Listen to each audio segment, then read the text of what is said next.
네, 안녕하십니까. 네, 오늘은 영상을 경매 이야기를 하려고 하고요. 원래 제 블로그에는 이제 집 사주는 오빠의 경매 이야기라고 이렇게 좀 컨텐츠를 만들어 놓긴 했는데, 좀 유튜브로는 경매 쪽은 이제 아직 컨텐츠를 많이 만들진 않았고요. 최근에 제가 이제 임장을 다녀왔었고, 이제 여기가 오늘 이제 법원 입찰이 있었던 물건이 있었거든요. 그래서 그 물건에 대해서 좀 한번 얘기를 드려보도록 하겠습니다.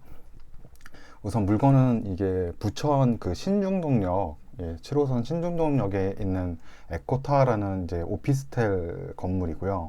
그래서 위치는 뭐 신중동역에서 한 10분은 안 걸리는 것 같아요. 걸어가면 아마 10분 안 걸리고 10분은 더 걸리나? 예. 그리고 여기에 이제 중앙공원하고 아주 가깝고 이제 뭐 이렇게 새로 지은 이제 중동 센트럴 파크 이쪽하고도 아주 가깝고요. 그래서 이쪽에 위치해 있고요. 이 주변은 좀 보니까 좀 단지가 이런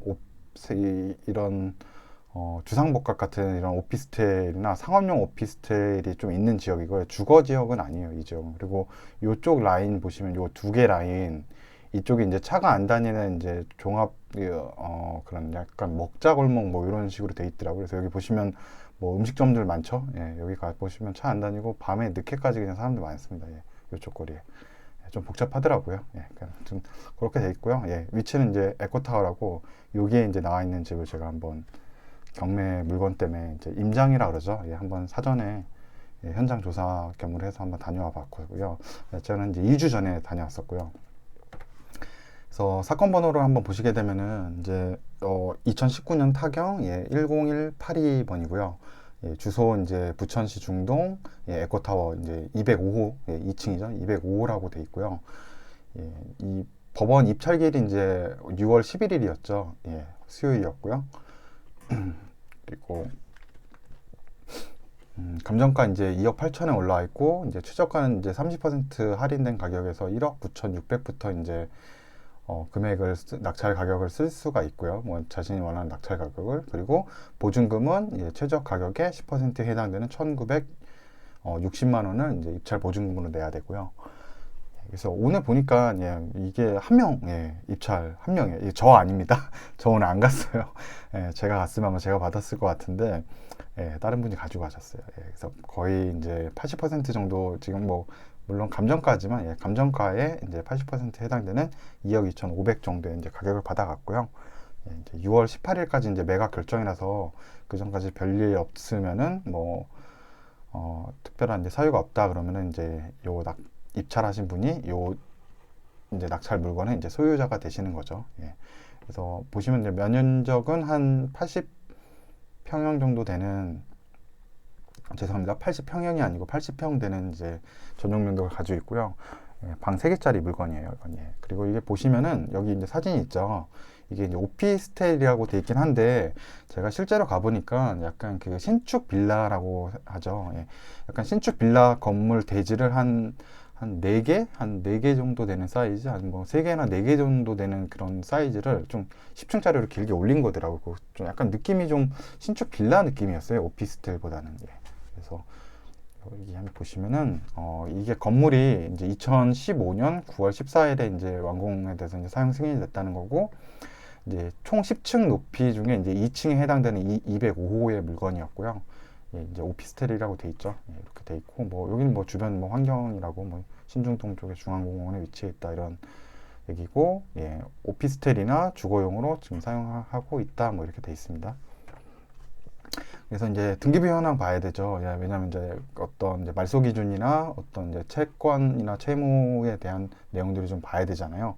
이제 우리가 낙찰 받았을 때 어떤 거는 소멸되고 또 어떤 채권들은 계속 남아서 내가 인수해야 되는지 그런 걸 확인해서 봐야 되는데 특별하게 저희가 인수해야 되는 부분은 없고요. 전체가 이제 다 소멸된다라고 나오고 그리고 중요한 게 이제 현재 임차인이 있잖아요. 해당 물건의 임차인이 보니까 이제 소유자의 배우자로 돼 있고요. 그래서 가족 같은 경우는 이제 동일 세대로 보기 때문에 이제 죄송합니다. 부부 같은 경우는 이제 동일 세대로 보기 때문에 가족이라서 이제 따로 뭐 임차인이 해당되지 않고요. 그러니까 소유자가 점유한다고 그렇게 보시면 됩니다. 그래서 오늘 이제 보시니까 이제 2억 2,500에 이제 낙찰을 받으신 거고요. 혼자 가셨어요. 그래서 뭐 이분은 뭐 본인 생각에는 뭐 최저가인 1억 9,600에 내가 썼으면 이제 얼마야? 거의 한 한 3천만 원 가까이 되나요? 예, 한 3천만 원 정도 이제 아낄 수 있었겠다 뭐 이렇게 생각하셨을 텐데 2,900만 원이죠. 예, 2,900만 원 정도 아낄 수 있었겠다 생각하셨는데 솔직히 저는 아마 제가 여기 갔으면은 여기 보시면은 제가 이제 감정가 이제 부동산이나 이런 데를 한번 가봤는데 여기 뭐 감정가 2억 8천 돼 있고 제가 전세가를 좀 확인해 보니까 전세가가 한 2억 4천에서 2억 3천 정도 지금 올라와 있어요. 여기 물건 같은 경우. 그래서 이 전세가는 뭐 아마 향이나 뭐 이런 것 따라 조금 다를 수도 있고요. 아니면 보통 근데 전세가는 그렇게 차이가 안 나요. 예, 오피스텔 같은 경우 뭐 향이나 이런 거에 따라서 월세나 전세가 그렇게 차이가 없기 때문에 이 정도 선이 아마 유지된다고 보고요. 근데 여기 보시면 낙찰 같은 경우를 지금 전세가 이하로 받았기 때문에 이분은 이제 잔금 치르고서 이제 전세를 받으시면은 투자금이 거의 하나도 안 들어가는 그런 이제 투자 물건이 되거든요. 내가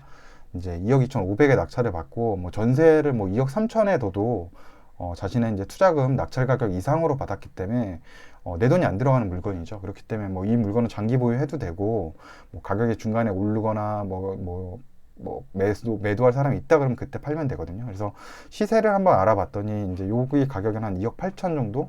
이 정도 얘기해요. 근데 아마 향에 따라 조금 다를 것 같아요. 이따가 제가 사진을 보여드리겠지만 이 옆에 이런 데 좀 다른 건물들이 붙어 있는 것들이 좀 있거든요. 예, 그래서 좀 막힌 부분이 있어요. 예. 그래서 일단은 2억 8천, 낙찰은 2억 2,500에 받았고 시세가 2억 8천이라 그러면은 이제 시세 차익만 이제 5,500에 해당되는 물건이거든요. 그러니까 수익이 굉장히 많이 나는 물건이죠. 물론 이제 세금이 내야 되지만, 근데 뭐 세금은 이제 개인 사정 따라 다르잖아요. 예, 다주택자냐 아니면 뭐 1년 이내에 파냐 뭐 그런 거에 따라 여러 가지 이제 개인 조건 따라 다르기 때문에 예, 그런 부분은 이제 세무사나 이런 분들한테 확인해 보거나 아니면 그런 전문 그런 양도세율을 확인할 수 있는 사이트에서 아마 개인 그런 거 신청해서 확인해 보면 될 것 같고요. 낙찰을 받으셨을 경우에. 네, 그리고 이제 오피스텔 같은 경우에 이제 그 중요한 게 취득세율이 이제 주거용하고 좀 다르거든요. 그래서 그거를 잠깐 한번 설명드리면은 우선 먼저 말씀드리는 게 이 취득세 자료는 정확하지 않고요. 그냥 제가 이해한 부분이고 만약에 정말 사셔서 아니면 그 오피스텔을 사셔서 구매를 하신다 그러면은 이제 전문가 어떤 이런 세금을 그 전문적으로 해주는 세무사와 이제 상의를 해서 이제 확인하신 부탁드립니다. 예, 이 자료는 다시 한번 말씀드리지만 이제 정확한 자료는 아니고 그냥 제가 이해했던 부분을 이제 정리해 놓은 부분입니다. 예. 우선 오피스텔 같은 건 이제 상업용으로 원래 오피스텔이 이제 지어진 거죠. 그래서 이제 업무용으로 이제 봐야 되는데 최근에 이제 그 주택으로 사용하는 것들이 많기 때문에 그래서 이 업무용으로 그냥 일반적으로 업무용으로 했을 때가 있고 만약에 이제 이 주택을 주택 임대 사업 못하네요. 죄송합니다. 주택 임대 사업자를 내게 되면은 이걸 이제 주거용으로 인정을 좀 해주거든요. 그래서 그거에 따라 이제 취득세율이 좀 다른데 우선 이제 업무용 그냥 일반적으로 그냥 상업용으로 봤을 때 뭐 업무용이었을 때 무조건 그냥 4.6%거든요. 예, 뭐 면적이나 이런 것도 뭐 없고 그래서 요렇게 돼서 4.6%가 되고 만약에 내가 이거를 이제 주택용으로 사용을 할 거다. 그래서 뭐 임대를 주던 하던 내가 살던 이제 나는 주택용으로 할 거다라고 하면은 주택 임대 사업자를 이제 내시는 조건이 있고요. 그 중에 이제 요 계약 이 전용 면적이 60 제곱미터 이하인 경우에는 이제 취득세가 200만 원 이하로 나온다고 했을 때 는 면제가 되고 200만 원이 초과되면 85% 정도 감면을 받고요. 대신 장기로 한 4년 임대하는 조건을 맞춰야 돼서 장기 4년 임대가 충족이 안 된다 그러면 중간에 4년 안에 판다 그러면은 이 기존에 했던 이제 취득세율 이런 거 다 토해내야 될 거예요 아마. 예.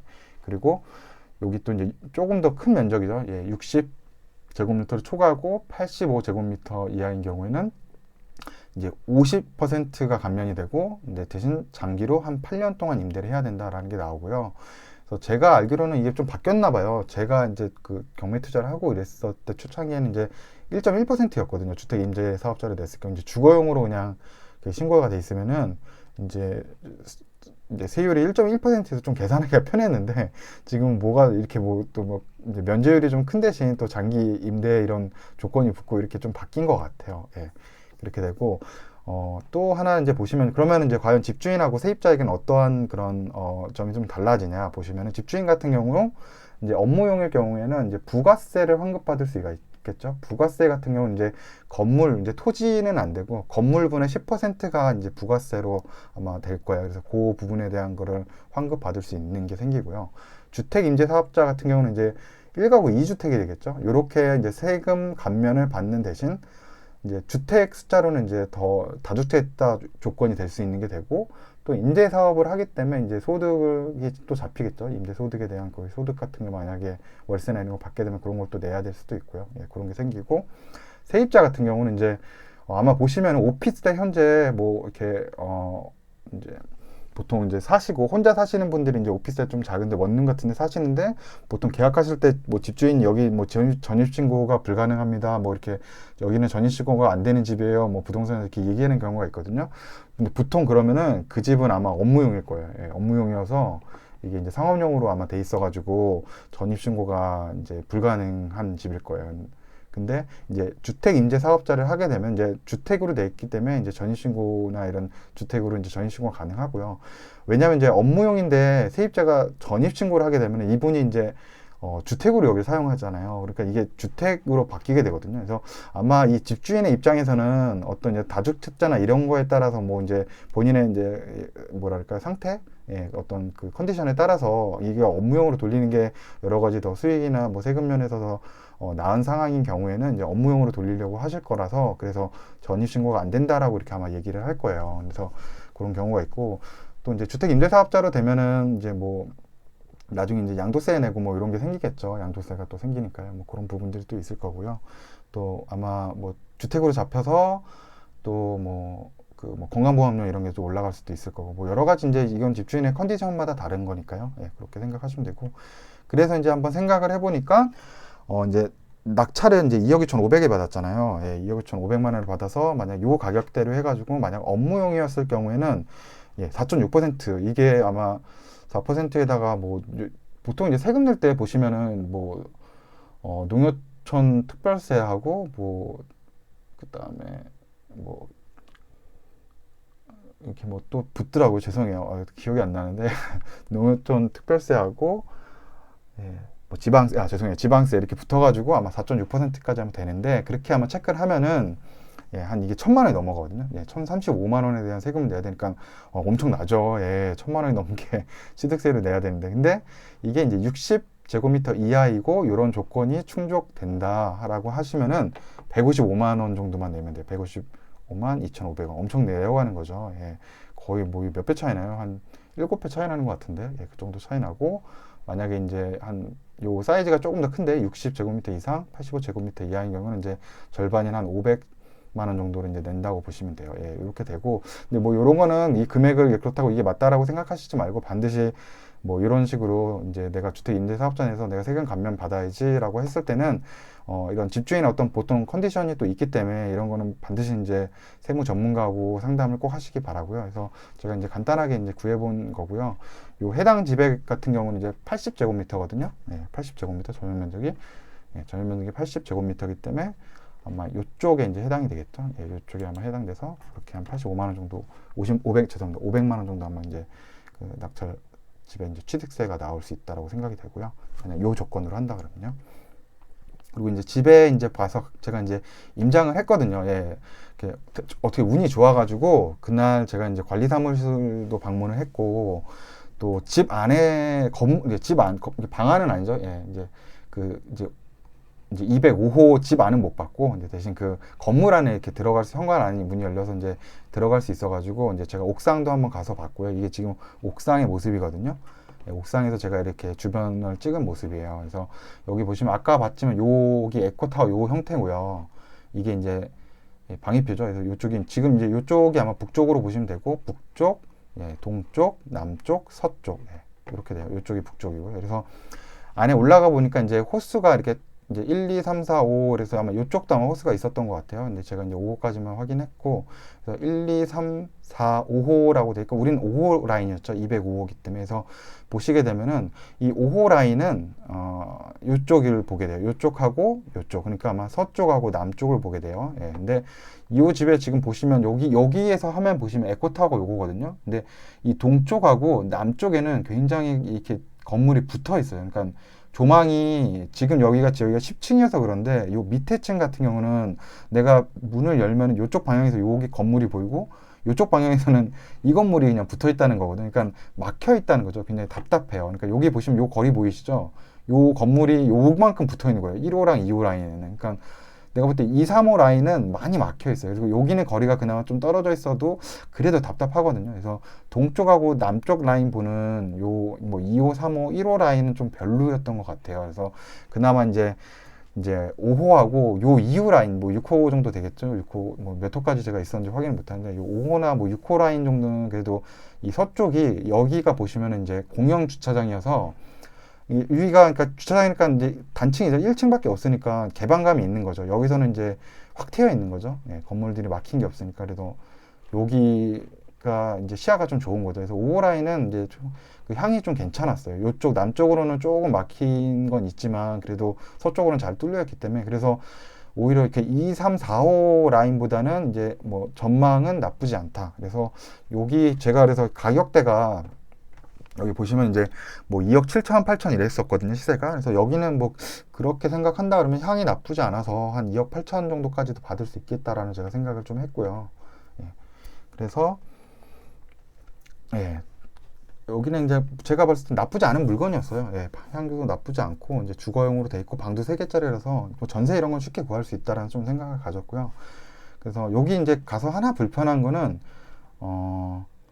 요건 것 같아요. 여기가 이 주차장이 이렇게 막혀 있어요. 이렇게 막혀 있고 이게 그 일반 여기 옆에 이제 지면 주차하는데도 이렇게 빌라처럼 좀 있긴 한데 문제가 이게 이 기계식 주차예요. 그러니까 내려갔다 이렇게 올라갔다 해야 돼서 불편하거든요. 그래서 많이 힘들 거예요. 예, 많이 좀 힘들어서 좀 어려울 거라서 이게 좀 안 이게 좀 불편하겠죠. 이렇게 기다렸다 이렇게 또 지하에서 차 빼야 되고 이렇게 좀 불편한 건 있을 거고 세대별로 주차 공간은 하나씩 이제 주어진다라고 이제 관리사무소 얘기하고요. 예, 그리고 이제 관리비는 한 16만 원 정도 되는데 지금 이제 현재 집주인 살고 있는데 연체는 없다라고 제가 확인을 했고요. 그리고 이제 저희가 이제 502호 이제 문 앞에서 제가 찍은 건데 요게 이제 그 도시가스잖아요. 예, 도시가스 요걸 제가 찍어온 이유가 만약에 이게 대선 개전 예, 여기나 요쪽 뭐 이렇게 이거는 뭐 이쪽 아마 그 뭐 가스를 뭘 쓰는지 모르겠는데 뭐 삼천리 가스를 쓰든 아마 이 지역 도시가스 쪽에 이제 전화를 해가지고 주소를 말해가지고 요 이제 그걸 말하면은 요 이제 계량표를 말하면은 만약에 뭐 얼마 연체가 돼 있거나 지금 이제 다음 달에 이제 내가 납부해야 되는 금액이 어느 정도 이제 물어볼 수 있잖아요. 예, 그러면 이제 왜냐하면 이제 이런 걸 하는 작업은 내가 이제 2억 2,500에 낙찰 받긴 했지만 이렇게 뭐 관리비가 연체가 돼 있거나 뭐 도시가스비가 연체돼 있으면 그걸 다 내가 부담을 해야 되잖아요. 그래서 그런 거를 좀 이제 확인하기 위해서 이런 작업들을 했던 거라서 그러니까 뭐 크게 문제가 없는 집이었어요. 제가 보니까 이제 낙찰을 받아도 큰 문제 없이 뭐 권리나 이런 게 위험하지 않은 집이라서 제가 봤을 땐 그래서 잘 받으신 것 같아요. 제가 오늘 못 갔는데 이제 뭐 저도 뭐 이제 뭐 법원에 주중이라서 이제 법원 가기가 쉽지 않으니까 네, 못 봤는데 경매에 좀 계절이 다시 온 것 같기도 하고 열심히 더 경매하고 싶다는 생각이 들고요. 예. 아무튼 낙찰 받으신 분은 잘 받으신 것 같아서 또 예, 입찰에 한 명 가셔서 제가 오늘 다시 한번 말씀드리지만 제가 오늘 안 가서 낙찰 받으신 겁니다. 이 입찰하신 분은 예. 일단 입찰하신 분이라서 낙찰 받으신 분 축하드리고요. 예. 저도 이제 경매를 좀 해보고 싶은 생각이 좀 있어요. 그래서 예, 지금 좀 좋은 물건들도 나오면은 또 임장 또 돌면서 계속 이렇게 좀 뭐 입찰도 해보고 예, 그래서 낙찰도 되고 이런 거 해가지고 계속적으로 이렇게 여러분한테 이렇게 컨텐츠 만들어서 좀 남길 수 있도록 이렇게 좀 해보겠습니다. 예. 네, 그럼 시청해주셔서 예, 감사합니다.